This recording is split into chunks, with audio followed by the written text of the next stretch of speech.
Hello everybody and welcome back. As always, I am Mateo311 and this is your one channel for everything VR related. Today, we're going over the top 5 reasons why you shouldn't buy an Oculus Quest 2. Now, I have nothing personal against this device. I actually have a very positive review of it up on my channel, but if you're on the fence about getting one of these headsets, there's a lot of questions that the reviews just don't seem to cover. So let's not waste any more time and jump into the top 5 reasons why you shouldn't get an Oculus Quest 2. So I'm going to order these from the least to most significant reason, starting with the fact that it's not the best headset available. Now, this topic is filled with both subjective and objective points. Items such as comfort can't be universally quantified, but when it comes to some objective aspects like the audio quality, screen refresh rate, black levels, field of view, and the tracking accuracy, the Quest 2 lags behind many other headsets available on the market. The Quest is a headset of compromises, which is completely okay, especially because it comes in at the low price of $299. It's also the only true standalone VR headset, as every other headset requires a gaming PC to be connected. But if your overall goal is the highest fidelity VR experience, you're not going to get it from the Oculus Quest 2. Even when you combine it with a PC, there are some very specific limitations. Now, our second reason is that $299 price tag is a little bit misleading. You're most likely going to want to spend a bit more on this headset. Out of the box, the default head strap is excessively uncomfortable for the vast majority of users, making the $50 Elite strap a necessity. And while I consider the Elite strap a necessity, there's also been quality concerns regarding this product. The internet is full of images showing off snapped Oculus Quest 2 Elite straps. Now, if you end up truly enjoying your Oculus Quest 2, you will most likely want to invest in a better audio solution. And as that 64 gigabytes of storage quickly fills up, you're going to regret not purchasing the $400 256 gigabyte model. The limited 2-hour battery life might have you picking up the $129 Elite strap with included battery pack. And lastly, if you wanted to use your Oculus Quest with PC VR games, you're going to have to pick up an $80 link cable. Now, I know there are cheaper third-party options, but the average person won't know that and will buy items directly from the official Oculus store. So at this point, your Quest can easily go past the $500 mark.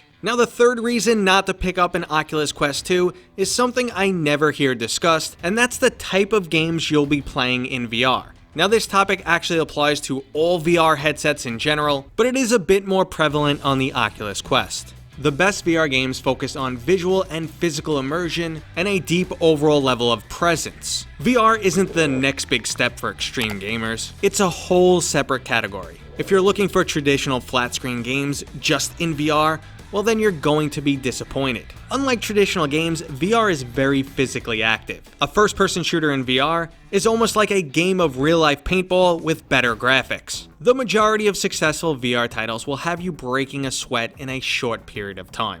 So if you're the type of person who at the end of the day likes to sit back and relax and play your console for an hour or two, VR games just might not be right for you. There's nothing relaxing about jumping around your room and swinging at virtual objects. There's also a pretty significant lack of titles that you can play for an extended period of time. A lot of titles are short, multi-hour single-player experiences, so if it's not your physical endurance that stops you from playing, it's a lack of content. Now, there are definitely some exceptions to this, but the main point I'm trying to express is that VR gaming is not like traditional flat screen gaming. There are also some traditional game genres that are just not represented in VR, which will eventually tie into the main topic of why you shouldn't get an Oculus Quest 2, but for now we have the fourth reason, which is Facebook. Now, some people absolutely will not care about this one, but it is pretty significant. The Oculus Quest is the only gaming device that is 100% tied into a social media account. If you don't have a Facebook account, well, you're going to need one. Think you could cheat the system and make a fake account? Good luck with that, and you're on the road to losing access to all of your games and bricking your Oculus Quest. Have a Facebook account but haven't used it in years? Well, there's a chance your account could be locked out and you could once again lose access to your games. Your Facebook account gets hacked, lose access to your games. Your annoying nephew gets on your laptop, writes racist comments on Facebook,